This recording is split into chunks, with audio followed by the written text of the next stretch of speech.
नमस्कार, स्वागत है आपका उत्तराखंड खबरनामा न्यूज़ में।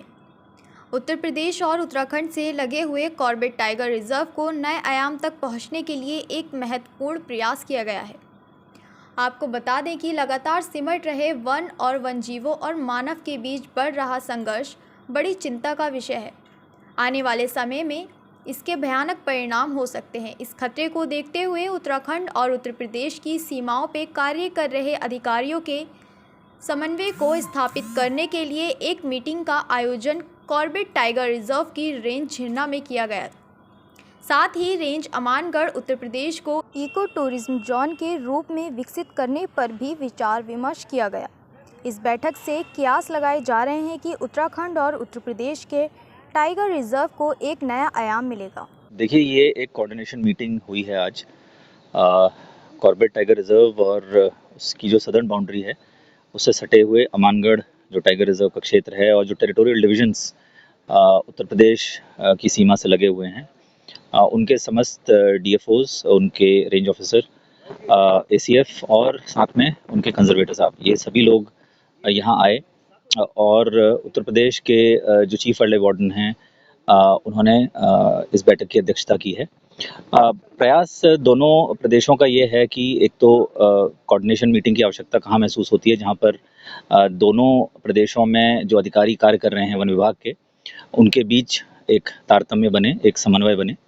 और जो फॉरेस्ट प्रोटेक्शन की बात है, जो वाइल्ड लाइफ प्रोटेक्शन की बात है, जॉइंट पेट्रोलिंग के इश्यूज़ हैं, उनको हम और प्रभावी ढंग से हम अपनी सीमा की चौकसी कर सकें और वन्यजीव संरक्षण में प्रभावी योगदान दे सकें। इन बिंदुओं पर चर्चा हुई है। इसके अतिरिक्त जो कॉर्बेट टाइगर रिजर्व का जो प्रबंधन है, जो मैनेजमेंट है, उसके विभिन्न पहलुओं पर भी विचार विमर्श हुआ है। साथ ही साथ अमानगढ़ टाइगर रिजर्व का जो क्षेत्र है उसको कैसे सुदृढ़ किया जाए, क्योंकि जो सटे हुए क्षेत्र हैं सदर्न बाउंड्री से, जो कि सबसे सेंसिटिव है कॉर्बेट टाइगर रिजर्व की, यदि वो सुदृढ़ होती है और उत्तर प्रदेश वन विभाग के सटे हुए जो वन क्षेत्र हैं वो अगर मैनेजमेंट की दृष्टि से सुदृढ़ होते हैं तो उसका लाभ अवश्य जो है कॉर्बेट टाइगर रिजर्व को प्राप्त होगा। वन सुरक्षा की दृष्टि से अगर हम बात करते हैं, देखिए, ये बहुत पर्टिनेंट क्वेश्चन है। जो टाइगर्स की पॉपुलेशन सीटीआर में आप जानते हैं कि विश्व में सबसे ज़्यादा घनत्व कॉर्बेट टाइगर रिजर्व में टाइगर्स का है। तो ये संघर्ष जो हो रहा है मानव और वन्यजीवों के बीच में, स्पेशली टाइगर्स के बीच में, इसके प्रभावी रोकथाम के लिए हमारा प्रयास पूरा ये है कि जो स्थानीय समुदाय हैं उनका सहयोग इसमें प्राप्त किया जाए। जो वन विभाग की जो पेनिट्रेशन है, जो पहुंच है, वो जन जन तक उसकी पहुंच रहे, हम लोगों को बताने में सफल हो पाएँ कि उनके द्वारा अपने व्यवहार को कैसे परिवर्तित किया जा सकता है। और कहीं ना कहीं हम सह अस्तित्व की बात करें, कोएग्जिस्टेंस की बात करें, क्योंकि टाइगर को भी उसी लैंडस्केप में रहना है और मानव को भी उसी लैंडस्केप में सर्वाइव करना है। तो प्रयास हमारा यही है कि लोगों में भी हम अवेयरनेस करें, लोगों में भी हम जागरूकता फैलाएं। उसके साथ साथ जो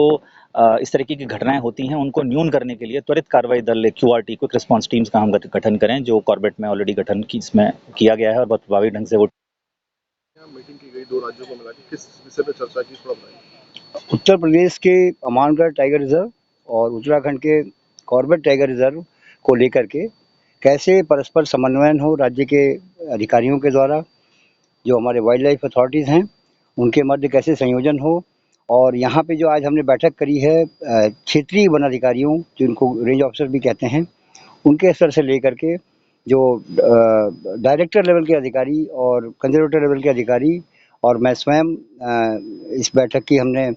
संयोजन किया है इसका। और इसमें कई बिंदुओं पर चर्चा हुई है। वन्यजीव संरक्षण, जो उनका जो प्राकृतिक वास है उसका सुधार, मानव वन्यजीव संघर्ष जो होता है, जो द्वंद्व होता है, उसका प्रबंधन, और जो यहाँ के स्थानीय जन समुदाय है उनकी सहभागिता लेते हुए उनका विकास कैसे किया जाए, और उसके साथ साथ उनकी भागीदारी वन्यजीव संरक्षण में कैसे किया जाए, इसके संबंध में चर्चा हुई। और बहुत ही महत्वपूर्ण और उल्लेखनीय सुधार निकल करके आए हैं। इस पे हम लोग आगे भी इसमें कार्य करेंगे। और अंतर्राज्यीय जो ये बैठकें हैं, विशेष करके जो कॉर्बेट टाइगर रिजर्व और अमानगढ़ टाइगर रिजर्व के मध्य जो अथॉरिटीज़ हैं उनके मध्य मैं समझता हूँ कि क्वार्टरली बैठक, त्रैमासिक बैठक के लिए आज ये हम लोगों ने तय किया है। कि त्रैमासिक रूप से इसकी बैठक करके इसकी समीक्षा करेंगे और व्यवहारिक रूप से जो क्षेत्र में किस प्रकार से हम बाघ का संरक्षण, प्रबंधन और उनके आगे आने वाले जो आधुनिक तकनीकों का इस्तेमाल करके किस प्रकार से मानव वन्यजीव संघर्ष को हम लोग न्यूनतम कर पाएँ और उचित तो यह होगा कि ऐसा संघर्ष हो ही नहीं। तो ऐसे प्रबंधन के लिए हम लोग आगे बढ़ेंगे और मुझे आशा ही नहीं पूर्ण विश्वास है कि जो हमारा जो कॉर्बेट प्रशासन है और अमानगढ़ प्रशासन है, या मिलजुल करके इस दिशा में हम सार्थक कदम उठाएँगे और हम सफल सिद्ध होंगे। सर, अमानगढ़ में टूरिस्ट जोन बनाने की बात चल रही है सर, तो उसमें वहाँ पर सर कुछ गुज्जर समुदाय के लोग भी वहाँ रहते हैं, तो क्या उनको विस्थापन किया जाएगा या कहीं न कहीं उनसे भी टूरिज्म के लिए उनको भी प्रमोट किया जाएगा? देखिए, ये राज्य स्तरीय नीति विषयक प्रकरण है और आप जानते हैं कि कोई भी व्यक्ति अगर चाहे गुज्जर हों, चाहे किसी भी समुदाय के व्यक्ति हों, वो अपना घर, इवन पशु-पक्षी भी अपना घर नहीं छोड़ना चाहते हैं। तो यह एक बहुत महत्वपूर्ण विषय है और इस विषय पे अगर आवश्यकता हुई और तो इस पे चर्चा की जाएगी और चर्चा और विचार-विमर्श के उपरांत जो भी निर्णय निकल कर के आएगा, उस पे हम लोग कार्य करेंगे प्रभावी रूप से। लेकिन मैं समझता हूँ कि हम स्थानीय समुदायों को लेकर के साथ में लेकर के भी अगर चलें, तो आज का जो टाइगर रिज़र्व प्रबंधन है, हम इस पे भी काम कर रहे हैं कि उनको यथासंभव, यदि वह कोर एरिया नहीं है, तो उसका उनको साथ भी लेकर के चला जा सकता है और कोर एरिया अगर है तब तो ये बात बनती है विस्थापन की। लेकिन मैं समझता हूँ कि जो प्रबंधन के जो सिद्धांत हैं, मूलभूत सिद्धांत, बफर ज़ोन में मैं आश्वस्त हूँ कि उनके साथ भी हम लोग बेहतर बाघ संरक्षण प्रबंधन और जो उपाय हैं उनके, जो भी उनके सुधार के लिए, और जो समुदाय हैं, स्थानीय समुदाय हैं, गुज्जर समुदाय हैं, अन्य स्थानीय निवासी हैं, उनके जीवन स्तर को सुधारने के लिए और उसके साथ ही साथ बाघ के संरक्षण को सुधारने के लिए हम क्या उपाय अपना पाएँगे, इसके संबंध में हम लोग रणनीति पर चर्चा करेंगे और आगे आने वाले समय में इन महत्वपूर्ण बिंदुओं पर विचार करते हुए एक अपना निर्णय लेकर के कार्यकारी कदम उठाएँगे।